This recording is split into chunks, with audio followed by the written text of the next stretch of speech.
The idea of getting trapped in a cave is incredibly terrifying. So terrifying that people actually made Roblox games about these situations, like cave crawling, which was made by another Roblox YouTuber. And now this game can trigger so many fears. Like, just imagine you're crawling inside a tight cave with limited amount of air, with nothing but a small light that, oh yeah, look, it just went out.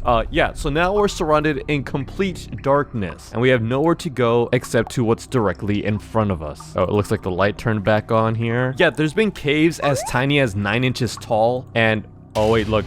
Wait, is that water? Oh no. Wait, it's just rising up. Yeah, we have nowhere to go. We just have to go straight through it. Uh-oh. Oh, this is bad. Oh, look, and it's rising up as well. Oh no, are we gonna drown in here? No, help. Somebody help me. Oh! Okay, I think I still have oxygen, so we're fine right now, but oh, look, the water is still rising above. Yeah, I think we're gonna die here. Yeah, my light fully went out. The water is now rising above me. Yeah, I think we're dead here. Hello?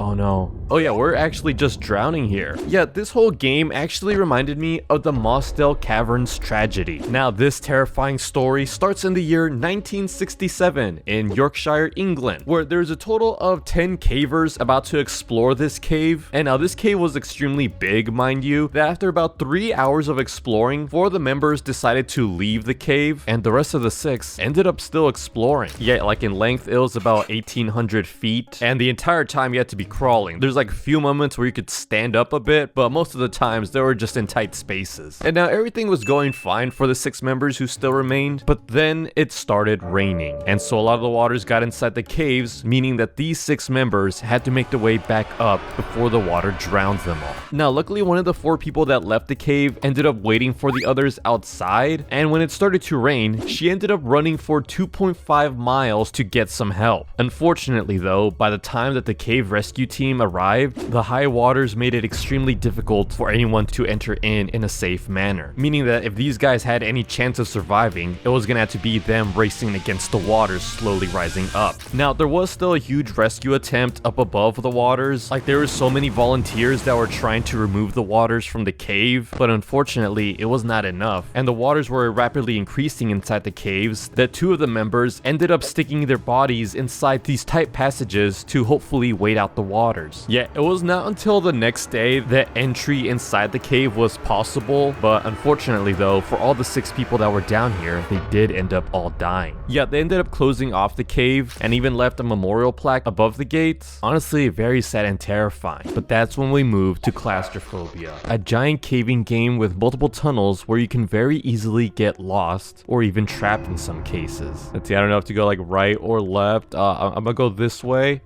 And now, while playing through this game, it did kind of remind me of another tragic cave incident known as a Sturkfontein cave tragedy. And now this tragedy occurs in the year 1984 when there was 3 cave divers that wanted to explore this cave. One of the cave divers was already an expert at this cave and had done this twice, went by himself to the end of the cave to map it out. And now keep in mind that this entire cave in length was 396 feet long, and not only that, there was a ton of different tunnels which they had to squeeze through. But yeah, once it was mapped out, the 3 cave divers ended up going to the end of the cave and they were successful. Everything was good, but the problems start to arise when they head back. See, one of the cave divers was named Peter, and as they were swimming back to the entrance, Peter ended up going missing, and so the other 2 had to go look for him. They managed to find him successfully, but then Peter went missing again. The 2 other men ended up looking for him for the next 4 hours, but then they run out of fuel tank and decide to leave and call for help. Peter was somewhere inside this cave, trapped. Days ended up passing to the point where the rescue team thought that Peter was dead. The crazy thing about all this was that Peter was very much alive. Yeah, Peter found himself lost in a little cave area where he was flickering on and off his flashlight to get some help, and even was banging his air tank on the cave walls to also call for help, both of which was not successful. And so, thinking he was dead and they were unable to find him, the rescue team ended up waiting another week before they went to go search for him. Again, they couldn't find anything, and they waited another week. Again, they could not find him. All the while, in the span of these 2 weeks, he was still very much alive. For over 6 weeks, the rescuers could not find Peter. There was a point where a diver was 100 feet away from Peter, but still nothing. Yet the rescue team were unable to find him for a total of 6 weeks, when finally they were successful. But at this point, Peter was already dead. Yet turns out he was alive for a total of 3 3 weeks just starving and in complete darkness. And what's also sad is that the divers also found a message right next to Peter saying, "I love you, Cheryl and Ma," a message to both his wife and his mother. But now what about the Floyd Collins incident? Because this Roblox game showcases what exactly went down in this horrifying tragic event. So this is Mammoth Cave National Park, and now what Floyd wanted to do is find another cave entrance in order to draw more visitors and get a lot of money from it.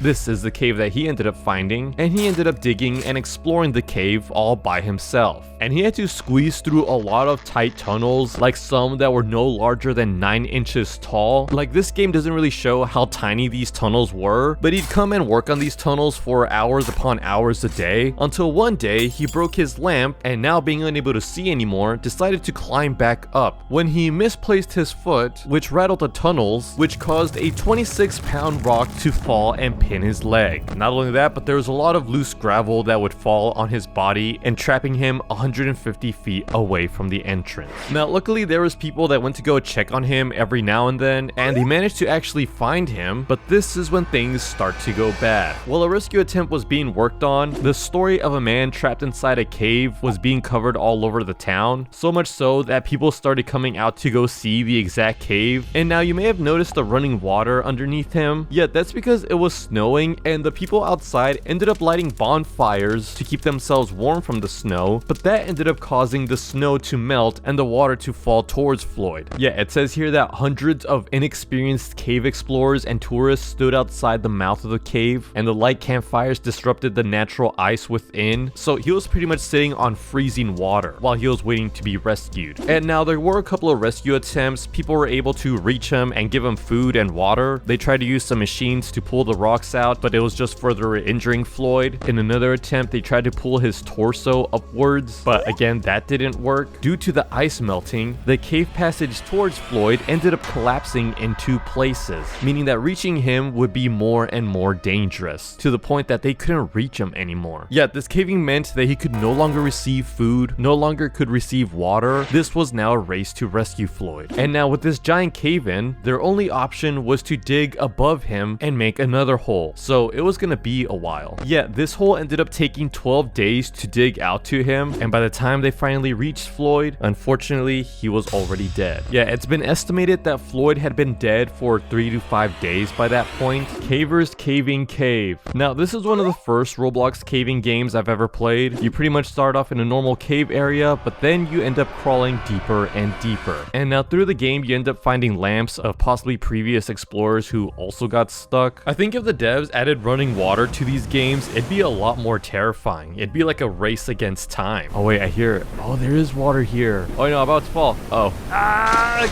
Oh, what the heck is that? Oh no.